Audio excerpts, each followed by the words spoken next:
Galimera, Galispera, Galinichta, no matter where in this wild, wacky, and sometimes wonderful world you might be. Thank you for making the Highbury Squad part of your day. Well, there I was planning a casual Friday show, but there's nothing casual about this Friday. SCR, SSR, PSR. No, they're not acronyms by Zoomers. Something's going on in football, a major change, and there's only one expert to help us break it down. We always get educated when Mr. Ben Jacobs is around. Let's rock and roll, squaddies.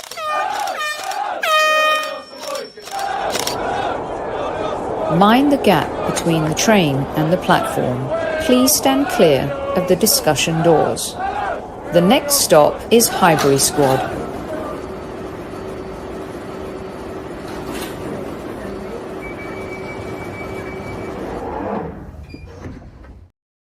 I know you guys are probably tired of me saying we're broadcasting at an unusual hour. Eventually, we will get to a set schedule. But when you've got fantastic guests, you go when they go. And if you're listening on Apple, Spotify, or any of our audio platforms, we appreciate you making us part of your day as well. We're going to talk business, but we're also going to talk January transfer window and North London derby as well. And we've got one of the best back at Squad Central, one of your favorites. You ask for him all the time. Mr. Ben Jacobs, welcome back. Thanks for having me. Do you know, it's the first time I've ever been on time enough that I've seen that introduction, and I'm really hyped now. Great graphics, fantastic voiceover, lovely opening bumper, and for once we're starting on time, so I got to see it all. That's very kind of you, and we do appreciate your time, Ben, because we know you're a busy man. You've probably just recovered from the summer transfer window, and here we are going into some big news before the January transfer window, which we'll get to eventually. Now, rather than me kind of try and intro this and break it down, Ben, new rules. Some people have been screaming for some new rules. Some wanted a level playing field. All we know is that PSR is dead, and the Premier League come 26-27 are going to have a new financial landscape. Where do we begin with this? What can you tell us? Yeah, where do we begin? It's complicated. And if there's any financial experts listening, I'm going to boil it down into the simplest possible terms. But there are, of course, complexities and different interpretations of how the rules will exist, but also how they'll coexist with UEFA financial fair play as well. But maybe let's just start with a broad explanation and then we can get into the specifics. So there's a Premier League shareholders meeting. I think everybody's still with me for now. Premier League clubs voted to change the league's financial regulations from the start of 2026-2027. And that's significant because, let's say, right from the start, we are talking about now a new evaluation period that is seasonal. Where it gets complicated is UEFA financial fair play is January through until December. So they're actually evaluating over slightly different timelines. But as far as these new regulations are concerned, first thing to get your head around is they come out in 2026, 2027, and they will be seasonal evaluations. And there's three components that were voted on. One is anchoring. I won't gloss over it, but we'll definitely come back to it in a moment because that was the part that didn't pass. And again, in the most basic terms, it was, will there or won't there be a cap regardless of what a club earns? Then you have the two measures that were passed, known as SCR and SSR. They maybe could have picked acronyms that don't sound so similar that people are going to get confused. The SCR is kind of the big one, and that is squad cost ratio. So there is a similar system now to UEFA. Big difference, though, is under financial fair play, clubs can take their revenue, and again, in really basic terms, they can spend it on things like their playing squad, agent fees, wages, your manager, and you can essentially put 70% of that total revenue onto the things that people care about, transfers. Under SCR, squad cost ratio, it is 85%, but the caveat is that all of the clubs like Arsenal that are in European competition still have to abide by the 70 anyway. So there's not really much difference for them. But if, for example, you're a newly promoted club, you can go up to 85. And then sustainability and system resilience is the other acronym, SSR. And that is really about long-term planning, short, medium, long-term business plan to make sure that clubs are sustainable, because a lot of this is not only about scrambling towards the end of the year or season, depending on if it's UEFA or the Premier League, in order to get your books in order. Clubs under these new measures also have to make projections that early in the season inform what they will or won't spend, or will or won't earn. And that helps the Premier League keep everything in check. And the clubs have effectively, under SSR, committed to transparency and regulation. But that's kind of the boring part. The main thing is squad cost ratio, and that ends PSR, and it takes things into seasonal financial analysis. And the magic number is 85%. But maybe what we can come on to throughout the show are all the different caveats, because if you open up the Premier League handbook, you'll see things like green threshold and red threshold, which are incredibly confusing, but they're all integral parts that allow a little bit more flexibility than only just what you earn and then spending 75%, 85%, I should say, or 70%, depending on whether you're abiding by the Premier League's version or the one set by UEFA. Wow. Okay. So for me, like, you know, it's like that book, Maths for Dummies, and all of that stuff. So I guess me, I'm an average fan, right? So my first thought is, who benefits from this? Because everyone has been saying for so long it's the big six or the big clubs that benefit. You've got teams like Aston Villa and Palace and Everton through new ownership kind of catching up. But the rules are the rules. Now, we know that there's been suggestion that some have broken the rules in the past and some have been punished for it. Others have not. Does this make it a more even landscape, Ben? Or is it just, it doesn't seem like hot air to me. This seems like a major shift in how the clubs are going to be doing business under the new rules. Yeah, I think in essence, it gives clubs a little bit more rope, but by the same token, it will be interpreted in different ways by different teams.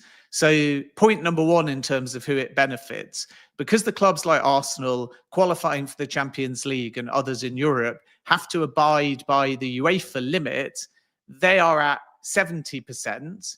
But remember, 70% is the ability to spend that number of a bigger amount of revenue. In other words, if we put it in really basic mathematic terms, if your revenue is £100 and you are not in UEFA competition, then you can spend 85 of those pounds on things like transfers.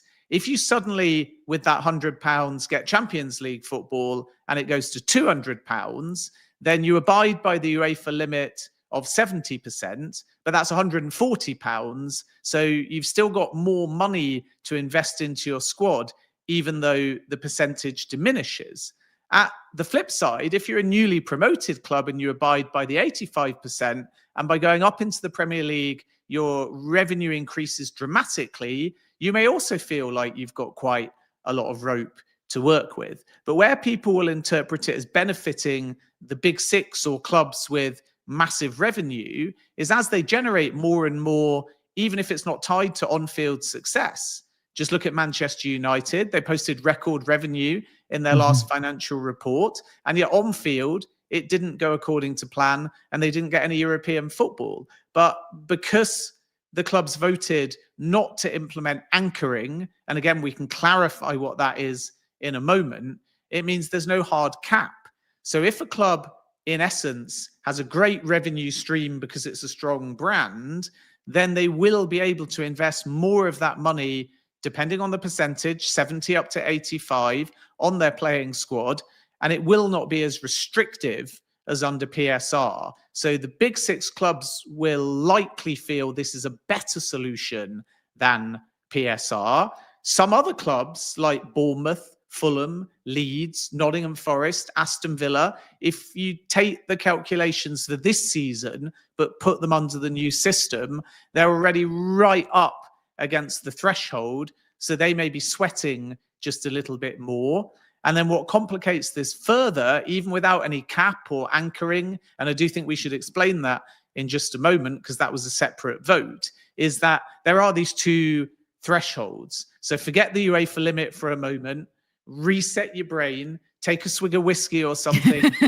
I'm about to go into another level of financial reporting. And luckily, before I did transfers, I started in the business of sport. So I do have a relative grip on these numbers. So now we come to these two thresholds, the Premier League's so-called green threshold and the Premier League's so-called red threshold. Now, the green threshold is easy. It's your 85% number. But there is dispensation without significant penalty other than a fine to go all the way up to the red threshold, which is 30% higher. So that would go from 85 and then adding another 30 to 115. So under that threshold, clubs can, in theory, say, we're bringing in 100 in revenue. We want to spend 115.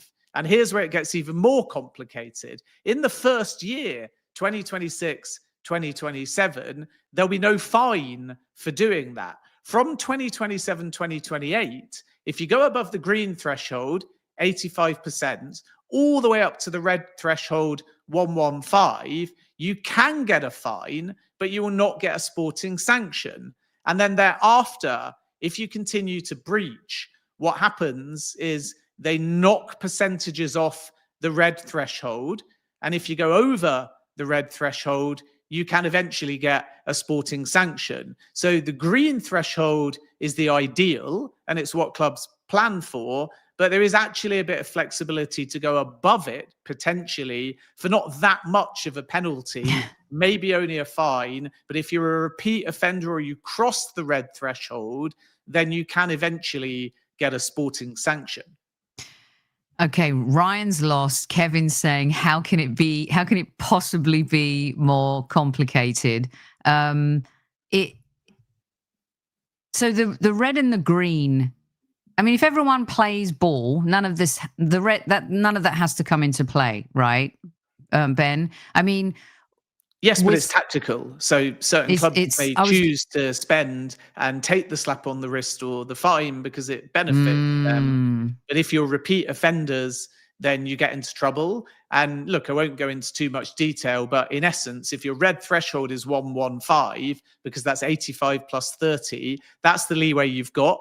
But if you go above the green threshold by 5%, then in following seasons, the dispensation allows the rule makers within the Premier League to say, you're 5% over your 85, that's okay. Here's a fine from 2027 onwards. But then your red threshold, because you're 5% over, and I know everyone's going to be lost, but I'm just explaining it in the simplest way I can. Your red threshold goes from 115 to 110 because you've gone 5 over the 85. So the red threshold will not necessarily over time be fixed at 115 or be the same for every club. And obviously, eventually, if you prove to be repeat offenders, your fine or your slap on the wrist ends up being eventually a sporting sanction. So any transgressions previous to this are still in play, correct? For any... Yeah, but again, each year under FFP, you will be judged January to December with the 70% threshold, which really Arsenal fans should just cling to, because if you want to simplify it from a Champions League qualifying club and a side like Arsenal that are going to be in Europe basically season on season, they will have to abide by the 70%. And as a consequence, a lot of this becomes more complicated, perhaps for sides outside of Europe. And it's particularly interesting, I think, for somebody that gets Europe, but maybe the Conference League, because the money you gain from that is not that high in the bigger picture. And yet you also have to go down from 85 to 70. Whereas if you're getting Champions League money, yes, you abide by the UEFA threshold, but your total revenue is much higher because of the fact you've qualified for the Champions League, so you've still got more money to work with. So there's lots of different complications here. But one of the big shifts is that PSR is this rolling 3-year cycle. These new rules will be seasonal. And again, UEFA will be the calendar year. And that is what makes it, once again, incredibly complicated. Demsek here says squad cost value screws teams like Crystal Palace. Do you think, is that, do you agree with him here?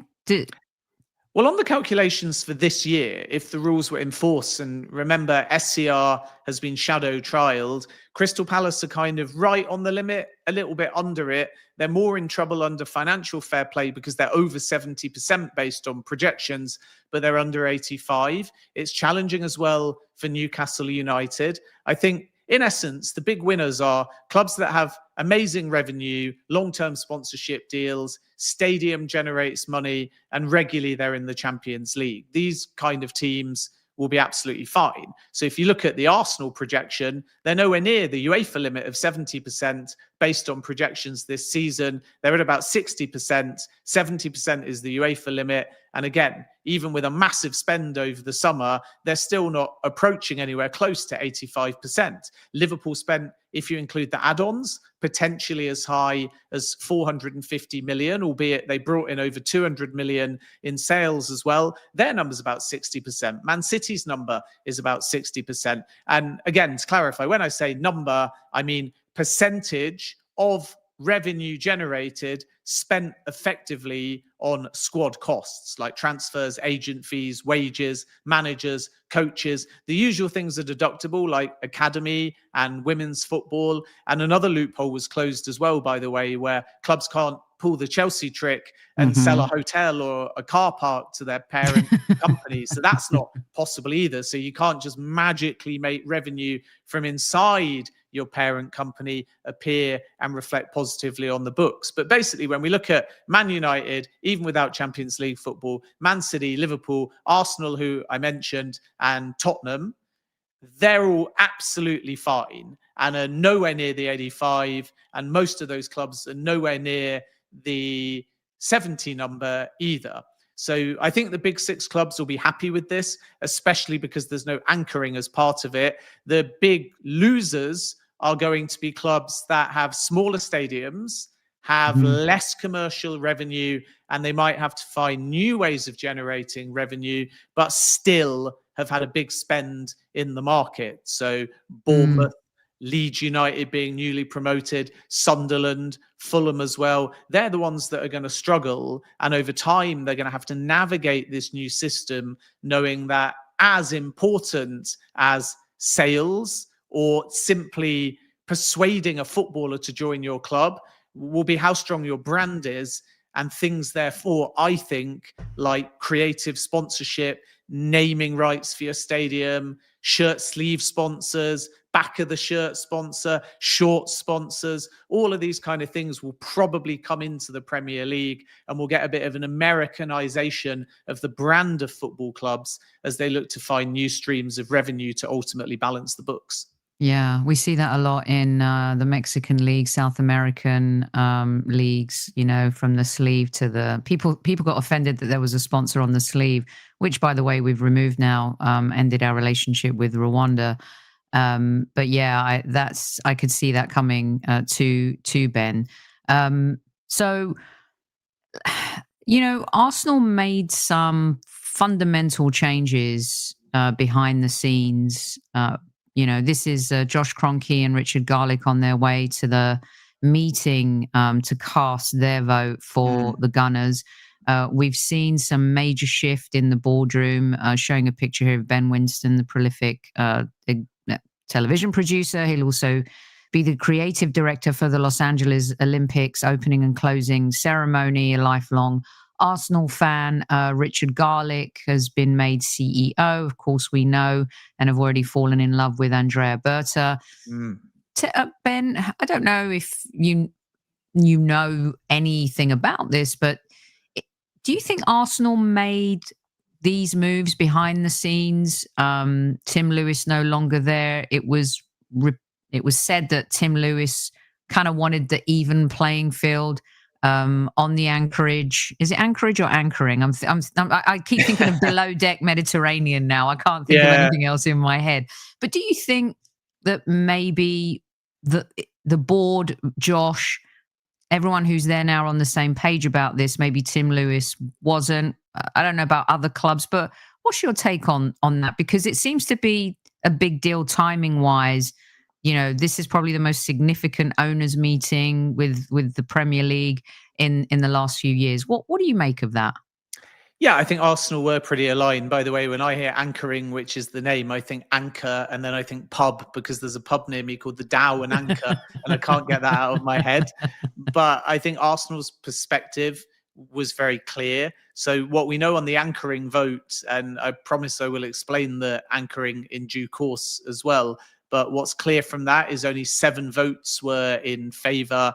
I'm not aware of Arsenal being one of them trying to promote this spending cap, and 12 were against, and then there was 1 abstention. And then with the other votes today, SCR, the big one, squad cost ratio, passed by 14-6, and Arsenal were one of the clubs that voted for that. To my knowledge, it was Bournemouth, Brighton, Crystal Palace, Brentford, Leeds United and Fulham that voted against that. And SSR, which is kind of non-contentious because it's about transparency and regulations and financial planning, that was unanimous and no real surprise. And I think Arsenal's perspective at the moment is just that if this project is on track and becomes win now rather than build over a series of years, then they will be the beneficiaries of any financial rules or other strategic decisions that ultimately favor big brands and big clubs, because that's what gives you more rope. So the contentious thing about anchoring was that it was trying to put a maximum cap on what any club could spend. So again, if we come back to our £100 and our 85% or our 70% that you can spend from that, the anchoring concept was that you can't just allow everybody an unlimited spend. You have to put a maximum cap, because what if half the Premier League is still earning £100 and Arsenal Football Club are earning £1 trillion? Then is it fair to say that from that trillion, Arsenal can go and spend 70% if they're in Europe, or 85% under the Premier League rules, and all of the other newly promoted, for example, clubs with less revenue that are only bringing in 100 can still spend the same percentage, but there's a massive gulf. So then it encourages multi-club, it encourages Champions League sides, it encourages big brands like Manchester United with long-term sponsorship to all have a competitive advantage. So anchoring was put forward saying, let's take the television rights, let's work out what the bottom side in that table of television money earns, let's times it by a multiple of 5. And again, I know we're moving into an area where we're losing everybody here, so I'll simplify it. That number based on now comes somewhere around the 550 to 600 million number. So then you're saying, okay, whatever you earn, you can spend either 70 in Europe or 85% outside of Europe of that number on transfers. But if you go above this, let's just call it 600 number, it will then be capped. So if you're Arsenal having the summer that they had, you're fine with the spend. But if they doubled or tripled the spend from last summer, it would be capped under the rules. And the issue that Arsenal and other clubs had with that is, what if the market inflates at a higher and faster rate than the television money, especially knowing that once you've established the television money, it's fixed within a cycle. So the fear basically is not now that a cap would have had any real impact, because the number of the cap is so much higher than any Premier League club, even Liverpool or Arsenal in the last window spent. But the fear is that 600 number, which is roughly what it is now at a maximum, if that was just fixed over the next 4 or 5 years, or over the next few television cycles, or if the Premier League became less valuable and ultimately television money went down, then ultimately clubs might start being close to the cap or wishing that there was no cap. And then, of course, the other aspect with anchoring is that the Professional Footballers Association are firmly against it. Several of the big agencies also voiced their concerns as well. So I wasn't surprised that anchoring didn't pass. But I think if you're Arsenal, as long as you stay in the Champions League and this becomes a win now, not a build now project, and the brand aligns with that and keeps generating revenue, both traditional revenue, which is ultimately defined as commercial revenue, as broadcast revenue, and as match day revenue, and then non-traditional creative revenue, which might be through digital spaces, which might be using the Emirates Stadium for other sports, which might be non-football revenue. All of that can ultimately add and complement on-field success. And if you're on that trajectory, which Arsenal are, you're very aligned, I think, that this is a positive change to the financial rules. Yeah. Do you think it's a good thing for football that the anchoring didn't pass, Ben? To me, it sounds like, the US model is and has been in effect for years and years and years and years, salary caps across all of the sports in the US and stuff. US owners now, of course, in the Premier League. Not sure kind of where or who that instigated the concept of that. Maybe it's the smaller clubs. But do you think it's a good thing for football that it didn't pass? I think every football club will have a different perspective on this particular topic. And we know there were 7 votes in favour. So basically, give or take, a third of the Premier League wanted anchoring. And many of those clubs will be newly promoted teams or clubs that feel that commercially they're at a disadvantage. Because if you look, for example, at Bournemouth with a smaller stadium, Fulham at Craven Cottage, Leeds United newly promoted, these kind of clubs probably feel that the revenue generating power of the big 6 in particular will give them a competitive advantage. But I think the Premier League's bigger clubs and several within the Premier League as well were against anchoring because they feel like it's putting a enforced and hard cap on the league. And it might mean that other leagues are able to do things in the market that certain Premier League clubs can't. So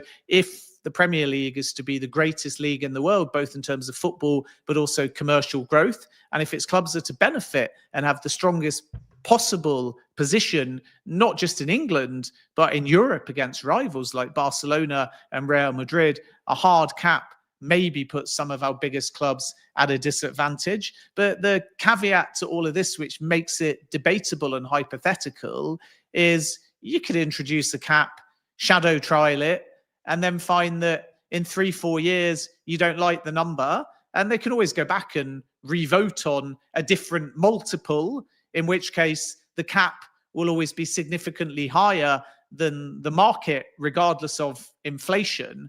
So I don't think a cap, if it's set at the right number, would actually serve a huge purpose, because if it's so high that nobody's going to be anywhere near it, then ultimately the cap doesn't matter as much. So then either have it and don't think about it, or don't have it because nobody's ever going to hit the number. If you went, for example, at a multiple of 10 times the revenue of the bottom club in the Premier League, then in likelihood, nobody's going to hit a number that would likely be around the billion mark. But I think the reason why anchoring didn't pass is not because of these arguments, whether for or against.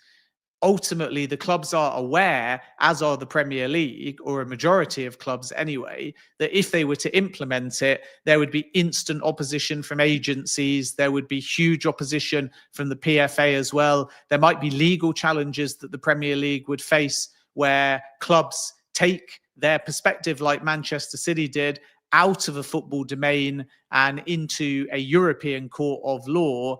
And given the backlash due to the contentious nature of proposed anchoring, I think both the Premier League and several of the bigger clubs within it are actually glad that anchoring didn't pass, because even if it did, you might find you couldn't just implement it by next summer due to the fact that there's a lot of big players and stakeholders in football that if anchoring did pass, were prepared to challenge it legally.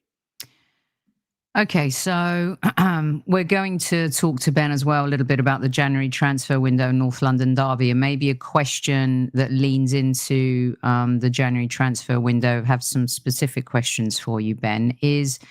Does this really change the way clubs are going to approach transfer business? And maybe that's a dumb question, but with all these new rules, and you've explained it brilliantly, does it change how they're going to approach the transfer windows, do you think? Not necessarily. I mean, obviously, the next two transfer windows that are in play are January, when we have PSR, and half of the 2026 window will wrap up the last PSR accounting period. And we may not see if there are points of difference because of this new rules instantly. So I think we're going to have to be quite patient and wait for the end of the full season of accounting under these new rules. And that means summer 2026, January 2027, and then the first half of summer 2027. And only then will we realize if this has an impact.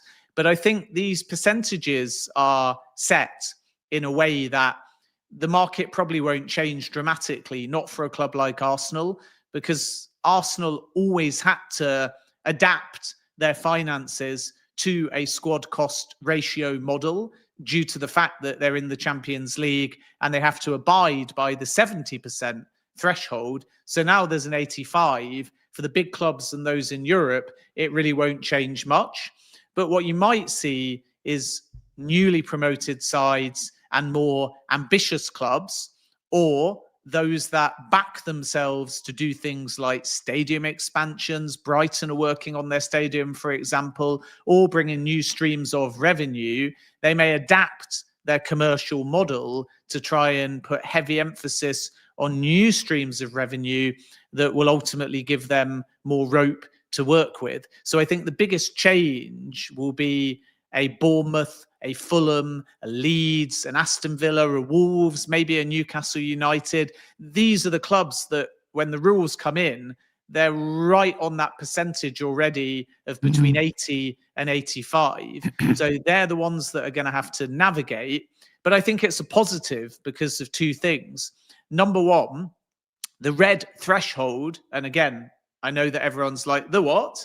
Because you may not remember when we explained it seemingly now about an hour ago. The red threshold, or the ability to go over the 85 and not get a fine in the first year, and then only get a fine as long as you don't pass that red threshold. That's another 30%. So 85 to 115. As long as you don't pass it, you don't get a sporting sanction. So if you think back to the points deduction of Nottingham Forest and Everton, under the old system, they probably thought, we can't get this signing. We can't take the risk. And ultimately, when they did, it resulted in a points deduction.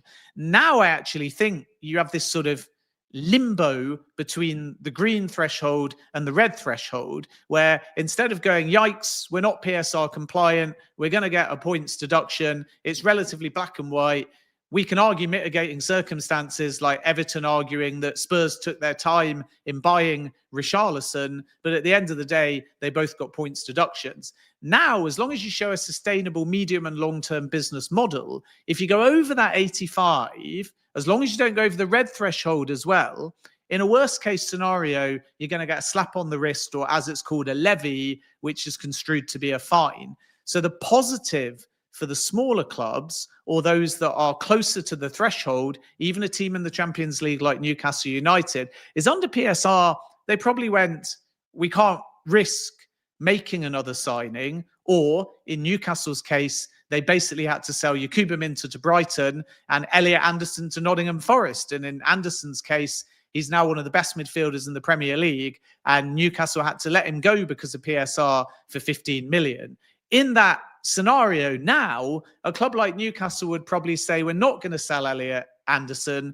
We're going to stick with keeping the best player and somebody that's Newcastle through and through, instead of taking that 15 million, and we are going to go over the 85% potentially, but we're not going to go over that second red threshold, which means that we're prepared to take the slap on the wrist, because we think keeping that player or buying that player, if we're talking more generally, is going to be better for the long-term health of our club. So even though when you look at it, you're like, UEFA limit, 70%. Green Premier League threshold, and these are not my words, that will be in the Premier League handbook, 85%. Red Premier League threshold, starting for everyone, but it's adaptable at 30% more, so 115.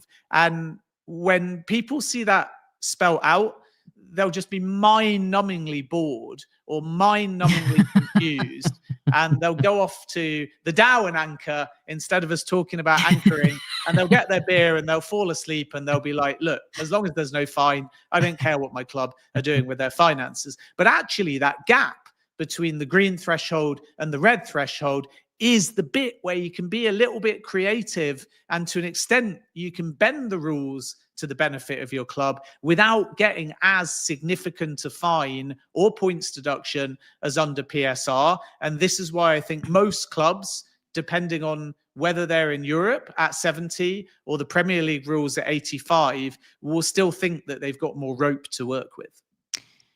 Wow. He is, Rob. Ben is great speaking knowledge, always does when he comes here. Right, before the kind of story, as much as I love coming on here, where it's far better to read. There's some fantastic journalists out there that will give you explainers. There's financial experts like Kieran Maguire.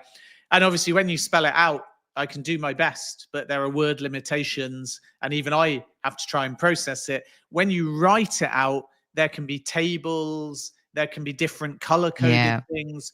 But again, given most people on here are Arsenal fans, I repeat what I said right at the start, that for all the complexities, Arsenal have got one thing they have to do if they're in Europe, and that is abide by UEFA squad cost ratio, 70%. They're doing that already. And under these new rules, that requirement to abide by the 70% doesn't change. So actually, for some clubs, this is a big change. But for Arsenal, in many ways, as far as their financial accounts are concerned, it's kind of business as usual. Okay, so if you want to read Ben's articles on this and enjoy some pie charts and stuff, color-coded, please go to @JACOBSBen and read about it. I agree with exactly what Ben said. When you kind of read it and you've got a little bit of an infographic, it's easier to follow, but you explained it so with such clarity, Ben. Let's move on a little bit to January. It feels like we just had you on and you were excited to recover from the summer transfer window, which I thought was your best. And you're breaking some fantastic stories. We're looking forward to reading and seeing what you cook up this January.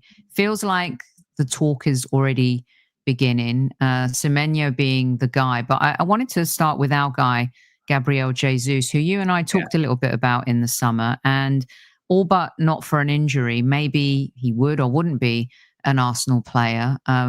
He's recovering and looks like he might be ready to go soon. I don't factor him in because of those injuries, Ben. I don't want to start kind of relying on him, but rumor is he may be interested in going back home to Brazil. When we spoke earlier on, there was interest from Saudi as well. The landscape there's changing a little bit too. What's your take? What are you hearing about Gabriel Jesus? Does he still have a place at Arsenal? Yeah, I think, as you say, the injury has changed things in terms of the timeline. I'd be surprised if we get a January exit, but for summer, his future will be a hot topic of debate. And we know two things about Andrea Berta. The first is that he and Arsenal intentionally were aggressive in the market to do a big revamp in a number of positions. But if a market opportunity presents itself, Berta is not one to just shake his head at it.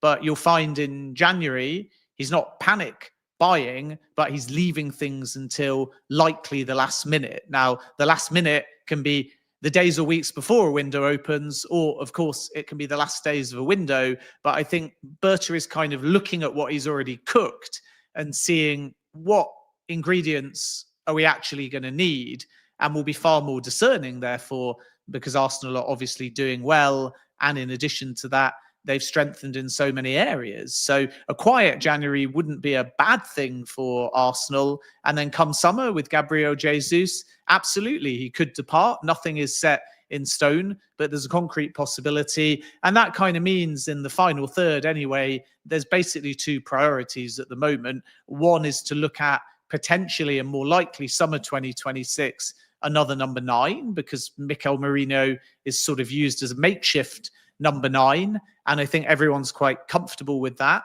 But if Gabby Jesus leaves, I don't think they'll just turn around and say, well, lots of these number 10s can break into that area and you can play without a 9 if Victor Gyökeres isn't starting, or that Mikel Merino is next in line to be number 9. I think Arsenal would look for maybe a young forward. And you're right in what you say, that Gabby Jesus is not against returning to Brazil, but I don't think we're talking about an advanced negotiation yet. And if Arsenal signs somebody, I'm not saying it will be this player specifically, but they've looked, for example, one profile, Etta Ayong, who is liked by Manchester United and has been scouted and monitored by both Barcelona and Real Madrid. That's the kind of age and profile that Arsenal are looking for. I don't know whether it specifically will be him, because I want to stress very clearly, there's nothing advanced between Arsenal and Etta Ayong. They haven't made a move. They haven't placed an offer. But if you look at his profile, which has got sort of a little bit of Harry Kane about it, and he's got some of the physical attributes of Erling Haaland, which is why he's sometimes compared to that particular player, he's the hot sort of European property that will leave Levante and go somewhere big in summer 2026. And let's see whether that's the Premier League or La Liga. And if it isn't to be someone like him, other profiles that fall into that category, likely under the age of 25, possibly under the age of 23. And inevitably, anybody coming in will know that if Victor Gyökeres is working, they're not guaranteed a starting spot. So that's why you're inclined to buy younger and give somebody with big potential the ability to grow into that role, but not necessarily fight and replace Victor Gyökeres from day one. And I think the challenge Gabby Jesus has got is, if everything goes according to plan with Victor Gyökeres, he's obviously not guaranteed that many starting spots. And then away from the number 9, we know that if the right things align in terms of departures, there still might be scope to add a left-sided winger as well, even though at the moment you think you've got Trossard, Martinelli, Noni Madueke can switch sides, Eberechi Eze can float over the left-hand side. But obviously if Martinelli and or Trossard went and Eze is considered a 10 and Madueke can switch sides but prefers the right and is competing with Bukayo Saka, or some would obviously say he's just behind Bukayo Saka but gives you the depth on that right-hand side, then maybe they can do something in 2026 on the left side as well. And if they do, I think the kind of winger they bring in, even if Madueke does well switching sides, will be more of a starting left winger. So you've got 2 points of difference here. Number 9, no real panic. You got Merino, Gabby Jesus is on his way back. But if they find somebody, it will maybe be young and behind Victor Gyökeres in the pecking order. But if they do strengthen on that left-hand side, it will likely be because a big name or names leave in that position. And then they may have the budget and the squad space to sign somebody really important that is more of a transplant straight into the first 11. So, it's going to be interesting to see what happens with Jesus. It's such a shame because before the injury, he really had found his form again. And especially in the Champions League, I keep saying this was great for us. Here's another scenario that was really interesting. I was talking to Sammy Mockbell from the BBC about, and he thought it was just weird, the Miles Lewis-Skelly stories that started circulating, Ben. It felt like maybe people were trying to, I don't know, stir the pot with suggesting that Miles Lewis-Skelly may have to leave Arsenal in order to secure his England spot for the World Cup. Another academy star is Nwaneri. and maybe some rumblings about Nwaneri going out on loan in January. Again, I just think that these are two players who signed their contracts. Miles Lewis-Skelly does the Instagram wearing a Pogba shirt and a Zidane shirt, and people kind of go nuts about that, trying to insinuate he was pulling a Garnacho wearing Rashford's shirt. What are you hearing about those two in particular? Because to me, it seems like clickbait type of stuff. Yeah, I mean, naturally, I never shout down other journalists' work, but my information with Miles Lewis-Skelly is that Arsenal are not contemplating any exit whatsoever. And I think I'm right in saying that this season he's made 12 appearances in all competitions, and he played about 40 times last season. So he's integral to the project. He's found himself called up by England 6 times in 2025. So this idea that he would need to leave Arsenal, or Arsenal would want him to leave to further develop his career or his England chances, none of that adds up to me. And when I put the stories that were out there to Arsenal sources, I got no indication whatsoever that either Miles Lewis-Skelly wants to leave Arsenal or that Arsenal are considering a sale. So for me, that story is a non-starter. Happy to come on again and eat humble pie if he goes in January and say that all of the reports that suggested Miles Lewis-Skelly might leave are correct. But I can only report my information, and it doesn't tally with some of the stories that are out there. And I think with Ethan Nwaneri, the thing that you have to remember, even though maybe like now people are talking about Max Dowman being able to break through and have that freedom through the centre, but Arsenal's perspective with Ethan Nwaneri was that when they originally backed off Eberechi Eze, even though, of course, he ended up being signed and hugely popular, there was a point in time where it looked like Kai Havertz was fit. Arsenal were not at that point going to follow through and sign Eberechi Eze. And I was sort of a bit confused at the time, because you may remember I broke the Arsenal Eze interest, and it all looked like it was developing, and they held a kind of secret meeting, and then it all went quiet. And Tottenham at that point, sources were saying, we're not in the race, and the Arsenal are favourites. And then there was a really quiet period, and every single show and every single day I was asked, is Eze joining Arsenal? And the longer the window went on, the more there was like a radio silence. And I went to Arsenal sources and I basically said, you were so all in on Eze, but then they added Madueke, who could filter over to the left-hand side. And the question I asked was, are you going to add a number 10? And the answer was, we're not sure, because Ethan Nwaneri can go right or central, and Max Dowman, yes, is coming through, and you've got obviously Martin Odegaard as well. So they were quite reticent about stifling Nwaneri's pathway, knowing that with a fit Saka and Madueke as well, he might struggle for game time. And that was sort of the internal debate. Do we need a number 10, even though we love Eberechi Eze? And then obviously Kai Havertz got injured, who of course is another contender to lead the line if he's utilised in that position. So we should have mentioned him when we were speaking about the Gabby Jesus and striker situation. But Havertz got injured, and they kind of just pulled the trigger. And of course, the knock-on effect, if everyone's fit at Arsenal, is slightly less game time as far as Nwaneri is concerned. But he's only 18 years of age. He's got a long career ahead of him. And once again, I'm not aware of Arsenal looking to send him out. I don't think the player is necessarily pushing for that either. And despite everything that I've said, he's still played in 10 games so far this season. And he played in again, a little bit like we were saying with Miles Lewis-Skelly, close to 40 games last season. So sometimes newspapers generate a narrative And maybe there is external interest. Of course, if Arsenal turned around and said there's a straight loan going for Ethan Nwaneri, you get loads of clubs that are interested. So sometimes there can be substance in interest in the player. But I think from Arsenal's point of view, they think he's getting ample game time considering his age, and he's very much on track. So both of these at the moment are non-stories. But absolutely, if they turn around in January and say, we've changed our mind, Nwaneri can go out on loan, then of course there'll be loads of interested clubs because he's a top player. To me, it feels like I don't want to lose any player this January. We already have a boatload of injuries and we still have depth, and I don't think we can use that as an excuse. Ben, it seems to me that the story of this last summer, the story was Isak and Liverpool. It seems to me the story this January is going to be Semenyo. That seems to be the big one, and a few clubs vying for him. They're saying that Liverpool might be the favourites right now.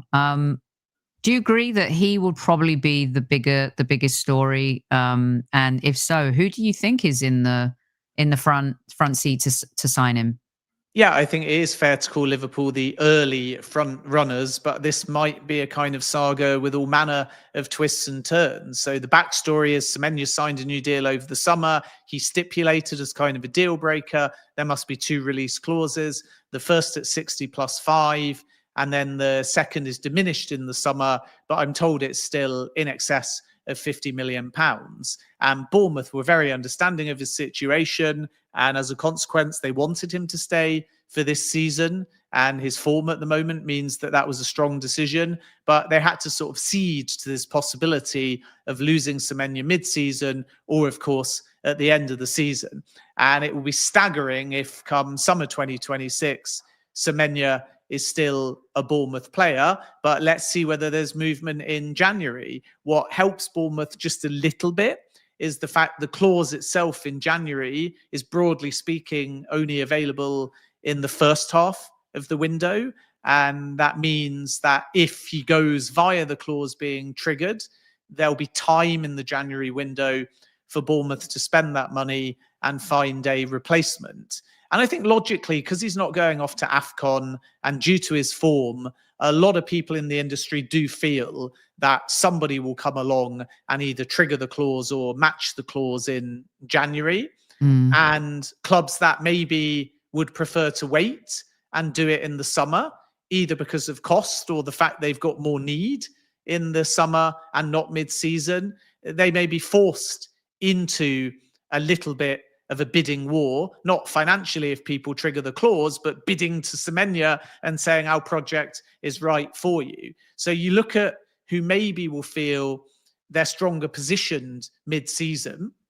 And the reason why Liverpool are the favourites, arguably, even though we're at very early stages, is one, because Richard Hughes, Liverpool sporting director, signed Semenyo at Bournemouth. 2, because Liverpool are already engaged in conversations about the mechanism for the clause, which tells you that they are serious. 3, because Mo Salah is off for AFCON. 4, because Liverpool like to find an heir to their star players before the star player goes. Mamadashvili's in, Alisson is still there, Andy Robertson's at the club, Milos Kirkos has come in. And if it is to be Semenyo as a right-sided winger, Salah is still there as well. But he can play on the left. And even though some say Hugo Ekitike will be wide left, Alexander Isak will be leading the line, I think it's fair to stress that Liverpool didn't want to sell Luis Diaz. They would have loved him to be their left-sided attacker or winger, but he went to Bayern because the player pushed for the move. So Liverpool will feel that they can still make an addition on the left side, and they will know Semenyo thrives on the right too. And he really is a complete winger because he is entirely two-footed. So some will say he's better on the right. He's played a lot there for Bournemouth. Others will say you use him on the left. Either way, for Liverpool, they're looking to kind of strengthen both of those sides. The right with a long-term successor to Salah, the left because Luis Diaz went, and Hugo Ekitike is not really seen as a left winger, even though Alexander Isak is probably the number one when he's in form to play in that number 9 position. And Liverpool can still move because they're relatively strong as far as PSR is concerned. So add all of that up, and particularly with AFCON in mind, and maybe the stars align for Liverpool to sign yet another attacker. Then you have Man City, who have got plenty of wingers. But as you may remember, Semenyo was pushing at one point to join Spurs and it didn't happen. And I think the simple answer as to why Semenyo may work for Man City is that although their wingers are fantastic and very integral to this Pep Guardiola system, the likes of Semenyo and Jeremy Doku don't have the goals output of a wide forward or an attacker.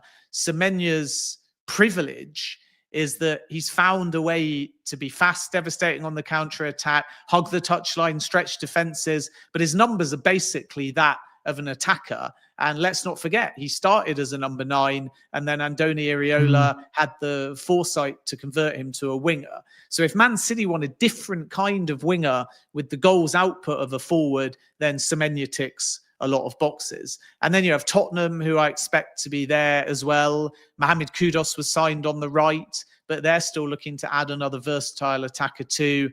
And then the sort of 2 wild cards in all of this in many ways are Manchester United and Arsenal. For Manchester United, I'm purposefully doing Arsenal last because then you have to keep listening to me. Well, you mentioned the left-sided player, and that was going to be my follow-up. So you beat me to the punch. Go on.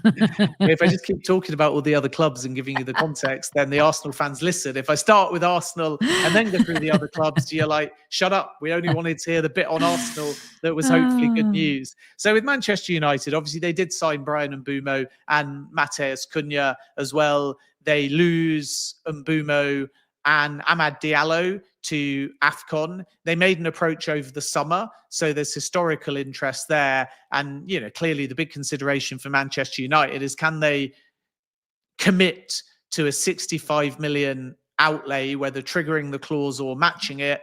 And do they feel that's right for their squad dynamic now? And I think if we were saying summer, Manchester United might very much be pushing, but let's see whether they're tempted to revisit their interest mid-season or if actually other clubs are ahead of them. And I definitely think Liverpool and Manchester City at this stage are perhaps more active than Manchester United, but it's going to be an unpredictable and I think mad race where certain suitors come out the woodwork because they realize if they want Semenyo, even if it's not perfect time or perfect cost, they might have to do it in January. Because my prediction is if one club like Liverpool triggers the clause, others might come forwards. And the only thing that sort of mitigates against that is smart clubs try and get player buy-in to get the player to say, I only want to go to one club, which is what Eze did with Arsenal, in the hope that other suitors then back off. And of course, then you're in a stronger position potentially not to trigger the clause, but match it and get more preferable payment terms. With Arsenal, as you allude to, they absolutely are in the market for a left winger. There's no reason why Semenyo can't be a left winger instead of a right winger, because he's equally adept at both. I did an interview with Saul Isaacson-Hurst, who's the personal coach of Semenyo, and he told me only today that he can even play as a left wing back if he needs to. So that left side could be strengthened with a player like Semenyo, and that's why Arsenal are very aware of this clause. But I come back to what I said before. Do the stars align in January for Arsenal to seriously enter the race? Because likely one of Trossard or Martinelli would have to leave. They would have to consider the promise and the pitch that they made to Noni Madueke, which is he's going to get the opportunity to switch sides. And obviously Eze can go there as well. So Arsenal do like Antoine Semenyo, but I would say for January, they're not as advanced as other clubs at this stage. Things can change. And the reason for that is because they would likely need a major outgoing mid-season if they are to move for Semenyo in January. If we get to the summer and Semenyo's still a Bournemouth player, it might be a different situation. Okay, so before we get your take on the North London derby, before we let you go, is there going to be a January transfer surprise, do you think?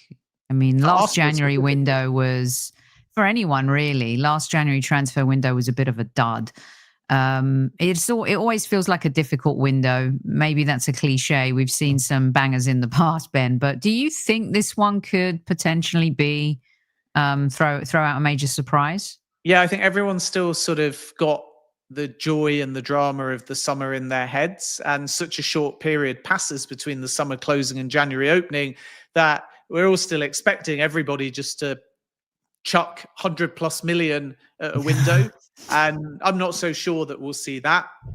And obviously, if you're Arsenal, which is the only thing people watching care about, such a good summer was had that if they needed that much at senior level, I think you start to question the business. So were Arsenal to do nothing or very little at senior level, it's a compliment because it tells you that they're winning on the field, they're on course for the Premier League and maybe the Champions League, and that Andrea Berta did his job and his revamp. And as long as Kepa is at the club, you can't really do much more with the goalkeeper situation. As long as both goalkeepers, Kepa in particular, stay happy because he's not playing that much, goalkeeper's fine.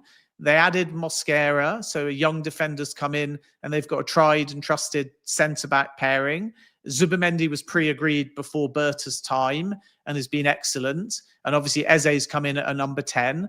Player like Max Dowman has burst on the scene. Bukayo Saka is back and playing now. And the expectation is sooner rather than later that new contract will get over the line.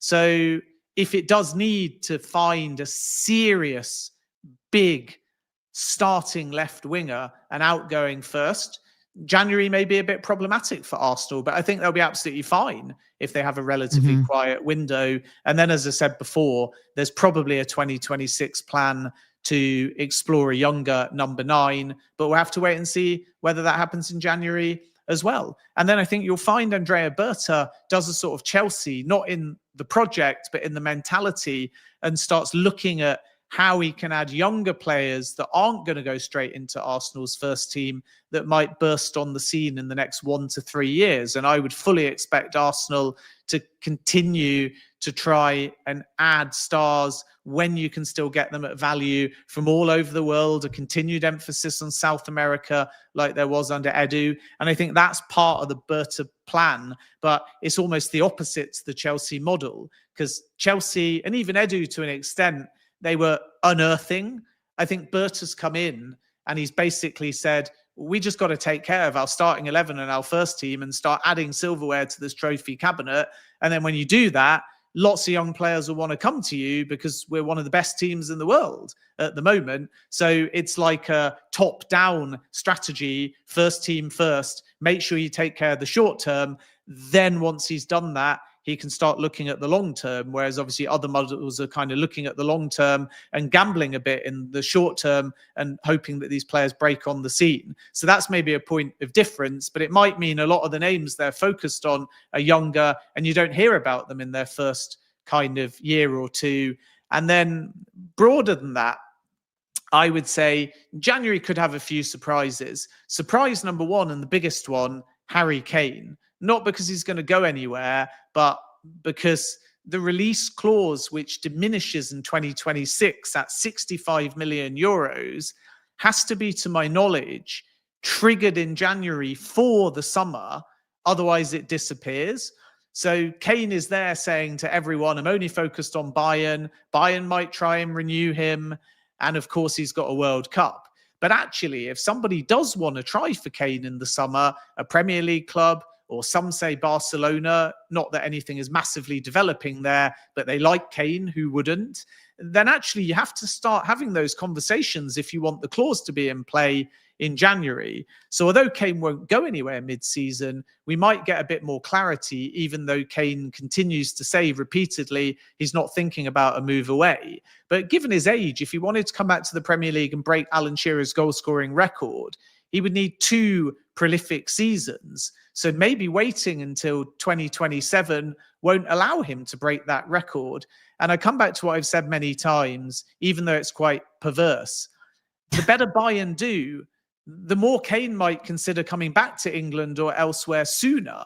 Usually it's the opposite at a club. But if he achieves the thing he's been waiting for so long, win a Champions League, more domestic silverware, then the bingo card is full. And at that point, he might say, okay, now I am going to come back and be a bit more self-centered and try and break Alan Shearer's goal-scoring record. If Bayern win nothing, I think he stays until 2027. He might even extend because he's doing well. He's settled. He thinks it's the right place to win the silverware. But then if you win the silverware, you may turn around and go, I want another challenge. So Kane isn't going to go anywhere in January. But because of the clause and how it works, if anyone is considering triggering that, they're going to have to make their move in January, even if Kane continues to say publicly that he's only focused on Bayern. So that's kind of one very interesting story to look out for. And even if we don't get full clarity, we might get a January surprise there with at least more information of Kane's direction of travel.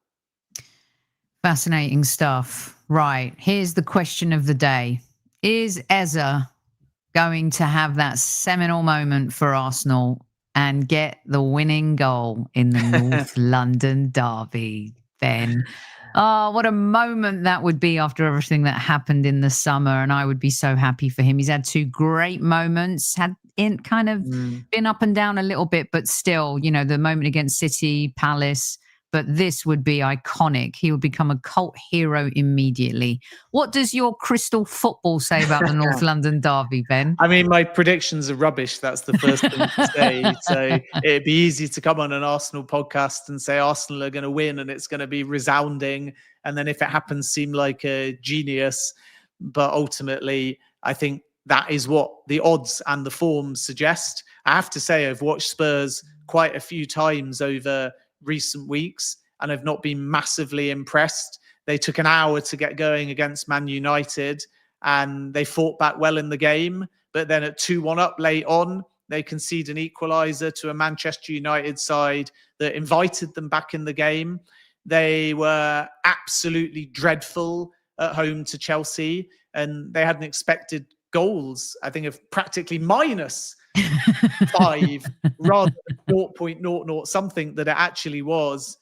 So for them to go to inform Arsenal and be away from home, it's going to be really difficult for them. And it's a weird one because, yes, they're 5th in the table. And a bit like in Ange Postecoglou's first season, they got off to quite a positive start. But I look at their recent form and how tight the table is, and they're at a really key part of their season because lose to Arsenal and you could fall from 5th, maybe in a Champions League spot, into potentially the bottom half of the table. And I think Mikel Arteta will be using that as motivation, saying, go and put them back in the place where they were last season. Go and win and send them back into the second half of the table and go and show them that there is a big gulf between us at first and our North London rivals at 5th. And that's what I think is going to happen, because although I've got great respect for Thomas Frank, and I think Tottenham on their day are a fantastic side, I think Arsenal are going to show at the moment there is a big gulf between these sides. And I do think it will be a comfortable victory. And my prediction is that Arsenal are going to win the game 3-0 and that Thomas Frank is going to be left scratching his head because it's so tight, that Premier League table, that you can fall away from the Champions League picture quite easily at the moment. So my expectation is that Arsenal will win. But again, I preface that prediction by saying, unfortunately, I'm one of the worst people in the world for getting score predictions correct. And as far as Eze, will he score? Well, I don't have the crystal ball answer to that, but if he does, it will be a fantastic moment for him, having obviously returned to Arsenal as his boyhood club. And for him to score in the North London derby would, of course, be a very special moment. So if I was an Arsenal fan, I'd say let's hope it happens. But as a Leicester City fan, I'll stay neutral. And once again, I'll say great respect for Tottenham, but I do think Arsenal will win the game comfortably. Yeah, and your club was the club that won the league the year that Tottenham or Arsenal should have won it. But well, yeah, we had both, and then neither in the end got anywhere near us. No. I don't know if you remember, there was a moment when Leicester actually lost to Arsenal away Oh, from we home. remember the moment. Danny Simpson got sent off and Arsenal won it late. And rightly at the time, Arsenal celebrated. And I did a piece with Claudio Ranieri a few years ago, because everyone remembers the Leicester away win at Man City, where it was raining and Robert Huth scored 2 goals and we outplayed them. And everyone presumes that was the moment when Leicester genuinely believed that they could win the title.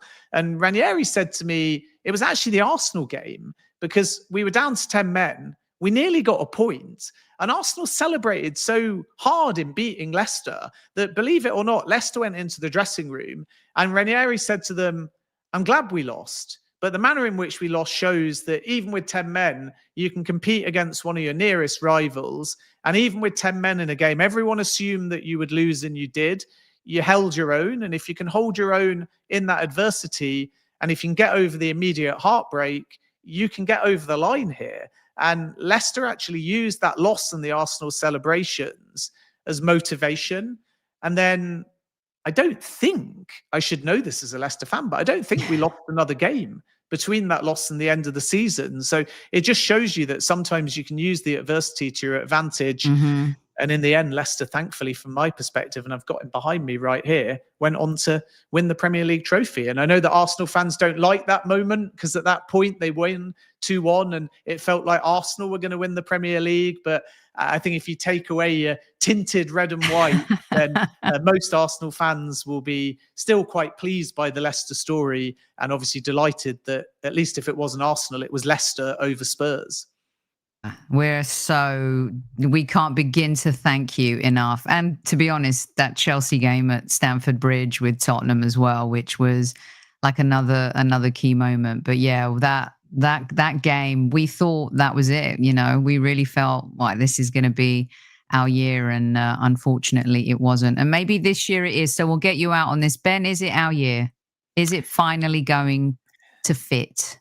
Yeah, it's hard not to back Arsenal, because they're stronger on paper, they're deep, but they've got that consistency. And I made the point at the beginning of the season, when maybe I was less sure it would be Arsenal's year, because Liverpool were off to a winning start. And I made the point at the beginning of the season that Liverpool were going to be tough to catch, because they weren't playing well and they were winning. And my feeling remains that maybe if you make a league table from January or February, I think Liverpool will be top of that form table from that point onwards, because it's obvious that into their starting 11 at the moment is Mamadashvili, due to the fact Alisson is injured, Kirkos, Frimpong when he's fit. And then, of course, Ekitike wants to start, Isak expects to start, Wirtz expects to start. So with their spend, there's 5 or 6 starters that are new players. And that's why I think it will take Liverpool time to really warm up. And at the beginning of the season, I felt that they might be favourites as a result of that, because they were getting points in the bag and they weren't actually at their best. But now I look at the gap, 18 to 26, and I think even if Liverpool start cooking, they'll have too much work to do, because Arsenal, to their credit, are just so consistent. It's hard to think that Liverpool, 8th in the table, are going to catch Arsenal. And I think Manchester City's defence, even though they've only conceded 8 goals, is still going to be a question mark in big games specifically. And that's why I do think that Arsenal will win the Premier League. And I think one of the reasons why is that if you look at Arsenal's signings, Kepa's a number 2 goalkeeper. Mosquera, they genuinely think is going to be the next big thing and is Premier League ready, but he's not going to disrupt that centre-back pairing week in, week out if everyone's fit. Zubimendi is obviously in the starting 11. There's a debate over Eze. He's clearly a starting player, but you got Martin Odegaard and you got potentially Martinelli and Trossard on the left. So you got the luxury of using Eze as a starter, but that's not to say he'll start absolutely every game. And then Victor Gyökeres, clearly when fit, will start, and Noni Madueke won't. So that's the big difference for me, that Arsenal have been able to take the momentum of their squad from last season and sort of finesse it with maybe only 3 to 4 as opposed to 5 or 6. Whereas Liverpool have had upheaval, and a lot of those signings expect to be starters and are in the starting 11. And I think that's at the detriment of momentum. So Arsenal are quite smart because they've used the new signings well, but they haven't really disrupted the core spine of last season. And I think that come the end of the season will be the difference between now Arsenal winning the Premier League over Liverpool. Even though before a ball was kicked, I felt that Liverpool were the favourites. I've changed my mind now, and I think the Premier League title will go to Arsenal. I love that summary and a brilliant way to end the show. Great stuff from Ben. We talked about the new financial rules, a little bit about the January transfer window, and of course the North London derby. If you want to learn more about the new financial rules of the Premier League that kick in 26-27, follow at Jacobs Ben, and he lays it out brilliantly for you to understand. We're always grateful for your time, Ben. What do you have coming up that people should be looking out for? Anything you want to let the squaddies know about? Yeah, it's a big month or so for me. So first of all, on the 1st of December on Gimme Sport, we'll have a massive World Cup draw preview show. And I can tell you that on that show, even though they're not Arsenal players, so I don't want to get people too excited, we'll be joined by Enzo Fernandez at Chelsea, World Cup winner, and also Maurizio Pochettino, manager of the US men's national team, along with Henry Winter, who will give us the perspective on England. And there might even be some Arsenal chat, or certainly speaking about Arsenal players within that. So that's going to be really big on the 1st of December. And then for TalkSport on the 5th of December, I am in Washington for the draw. So really excited to be part of that. And then you can tell I'm busy because straight from there, I make a flight to Italy where I interview Jesse Marsh, the Canada manager. Oh, wow. He's living in Italy at the moment. And then after that, I go straight to Saudi Arabia for a conference called the World Football Summit. And then, of course, the January window opens. And this is a really interesting year for me because obviously I'm going to keep you up to date with transfers and work very hard. But at the end of the January window, about a week before it closes, I move on to the Winter Olympics. And then in the summer window, I cover the World Cup. So it's slightly a strange year for me where I'm doing major events and tournaments as well as the transfer reporting. And then at some point, I would imagine in summer 2026, I'll try and get a good night's sleep. That's brilliant stuff. I love it. And we love Henry Winter. He's a good friend of the show, and he comes on, so we'll look out for that. That will be brilliant. And I love, it's as a storyteller, that's that part of you. Reporting on transfers is good, but you're good storyteller, and so those interviews and stuff, we'll look out for them. And it's always fun to do stuff like that. The Winter Olympics, I love more than the Summer Olympics. Too. I'm a huge fan, so I can't wait for that.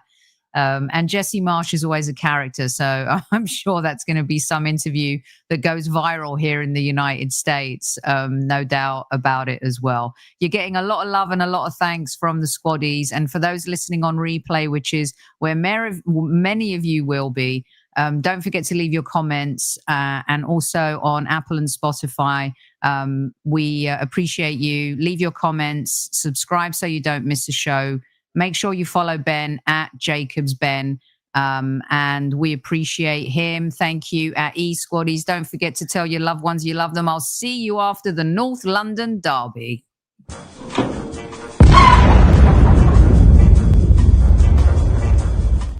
Sorry, Ben, I had to.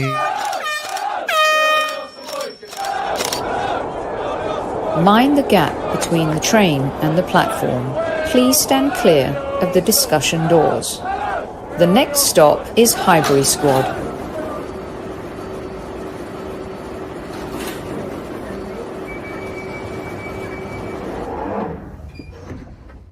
think I have to do this again. I don't think I did it enough. Vespa, what do you think?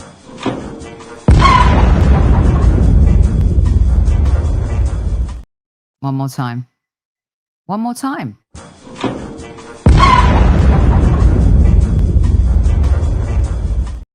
Wait, what was that, Vinny? Okay, this one's for you.